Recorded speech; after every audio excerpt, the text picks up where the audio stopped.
তো guys, welcome to my first blog. তো guys, আজকে আমি আমার বসের বাসায় যাচ্ছি কোরবানি মাংস আনার জন্য। তাই আমি আমার বাইকটা পার্কিং থেকে বাইর করলাম।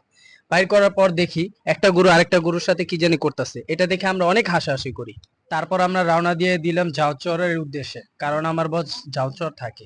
এখানে একটা সমস্যা হয়, আমি জাউচর রেখে সামনে চলে আসি। তাই একজনকে জিজ্ঞাসা করলাম জাউচর কোথায়। জিজ্ঞাসা করে আবার রওনা দিয়ে দিলাম।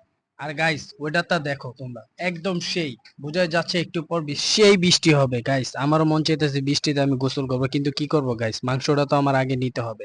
ওয়াও, সেই ওয়েদার। তারপর গাইস বসদের গলিতে আসে, আইসা দেখি মানুষ এত ভিড় করছে মাংসর জন্য, ভাই কি কমো। মানে যাইতেই পারতাছি না আমার বাইক নিয়ে। মাংস, ওয়াও দেখুন গাইস, মাংস উড়াউড়ি করে মারতাছে গাইস। উড়ে উড়ে মারতেছে, মারামারি করতেছে, লিটারলি মারামারি করতেছে মানুষ মাংসের জন্য। দেখেন, এক একজনের কাপড় টানাটানি করতেছে গাইস, কি একটা অবস্থা। দোকানপাট ভাঙ্গা লাইতেছে গাইস, একদম কি অবস্থা। এই যে প্যান্ডেল ম্যান্ডেল টাইনা ছিঁড়া লাইতেছে ভাই, কি করতেছে এরা এত। গাইস অনেক কষ্ট করে একদম বাসায় আসি, বসের বাসায় এসে দেখি গরু কাটা শেষ। এখন আবার মাংস বাটা শুরু। আর পাশেই আমার বসে আছে বড় ভাই জাফর ভাই, আমাদের বস। তারপর রুবেল ভাইয়ের ঘরে আসলাম, আসার পর ভাবি আমাকে পুটিং আর পাস্তা দিল খেতে। গাইস আমি দেখি কিছু মাংস রান্না করা হয়েছে, তাই সোহেলকে বললাম একটু দেখা আমাকে। দেখলাম খুব সুন্দর হয়েছে, ওয়াও। আমরা সবাই খুশি এটা দেখে, মনে মনে চিন্তা করলাম আমার অনেক ক্ষুধাও লাগছে, তাই আমি খুব খুশি।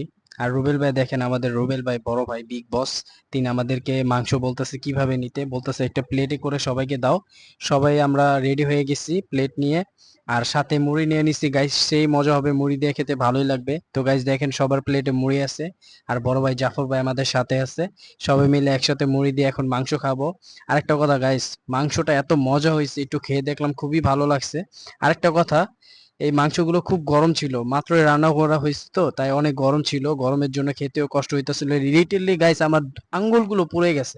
আঙ্গুল পুড়ে গেছে, তারপরেও খাওয়া ছাড়ি নেই, অবশ্যই খাওয়া বজায় রাখছি। আর এত মজা, উফ, সেই স্বাদ, সেই। গাইস গাইস খাওয়া দাওয়া শেষ করে এখন আমরা তিনজন মিলে বাসায় চলে যাচ্ছি। এক একজনের হাতে এক একটা পোটলা নিয়ে নিছি, আর মাংস পেয়ে আমরা সবাই খুশি, অনেক খুশি। খুশি মনে বাসায় চলে যাচ্ছি। আর তিনজন নিয়ে ড্রাইভ করতেছে, আমার একটু কষ্ট হচ্ছে, আবার সাথে মাংসও ছিল। তো গাইস, আমাদের ভিডিও ভালো লাগলে অবশ্যই ভিডিওটা শেয়ার করবেন, আর আমাদের চ্যানেলটাকে সাবস্ক্রাইব করবেন। Thank you so much.